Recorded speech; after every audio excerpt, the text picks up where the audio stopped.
It's Hardline on News Radio 930, WBEN. Meet the press just around the corner. Congressman Brian Higgins here for another 5 minutes.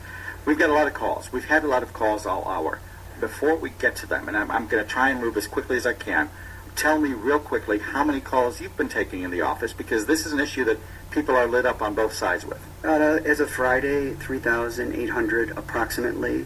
And that's in the form of calls, emails, letters from people. And people are passionate on both sides of the issue. We currently have more people registered in favor of healthcare reform than not. But it's close. It's a very, And to be fair, both sides are kind of agitating their base. I'm on the campaign list from both because I'm a reporter. John McCain and Barack Obama from way back when. And the Obama list just sent out an email this week with your name on it saying, call Brian Higgins, tell him that you support his efforts. The other side has certainly been putting out that message as well, saying, call Brian Higgins, tell him you don't support. So you're kind of being squeezed a little bit, aren't you? It's America, and freedom of expression is a valued principle. All right, let's go to Russ in Boston. You're on the air. Hello, Dave. I wanted to say that you're right. 30 years ago, we had a health care plan here in Buffalo, something like the Cleveland Clinic. Sure. A group of physicians who got together and gave good health care at a very low price.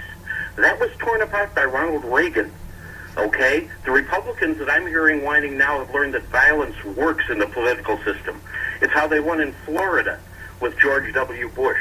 And what we've got to do is we've got to take the money out of health care, we've got to take the money out of politics, and make sure that we get a not-for-profit, low-cost option for health care that serves people, not political contributions to the conservative Republicans. Sounds like what the congressman is advocating. Got to let you go so we can move on. But is that the case?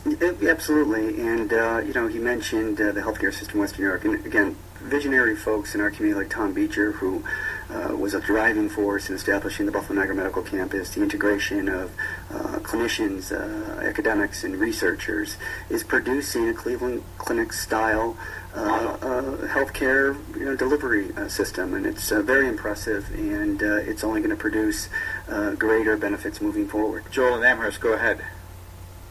Are you there, sir? It's the research over the years. How would this healthcare reform affect the development of new therapies and drugs like the ones at Roswell Park? Bringing them to market.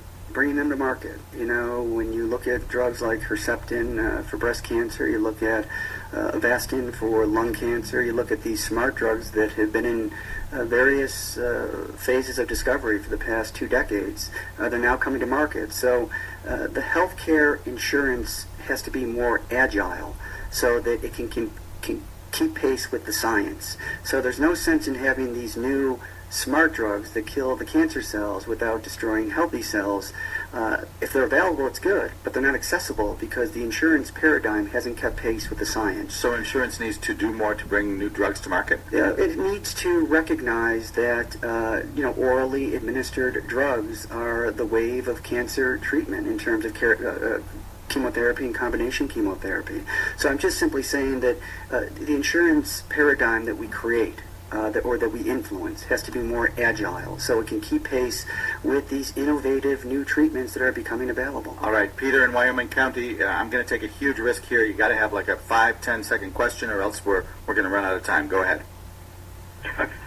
Good morning. My name is Peter Robbins, and my question is that there has been another bill proposed in the House, has 80 sponsors, H.R. 676, and I want to know that will come up for debate. What would be your position on that? How is present House Bill 3200 superior to that? Got to let you go. Get the answer quickly, Congressman. For me, House Bill 3200 provides the mechanism, the vehicle through which you move from a fee-for-service healthcare delivery system to one that promotes complete quality care at the lowest possible cost in the model of Cleveland, Mayo, and Johns Hopkins. All right, we are more than out of time. Congressman Higgins, thanks for being here. This is News Radio 930, WBEN.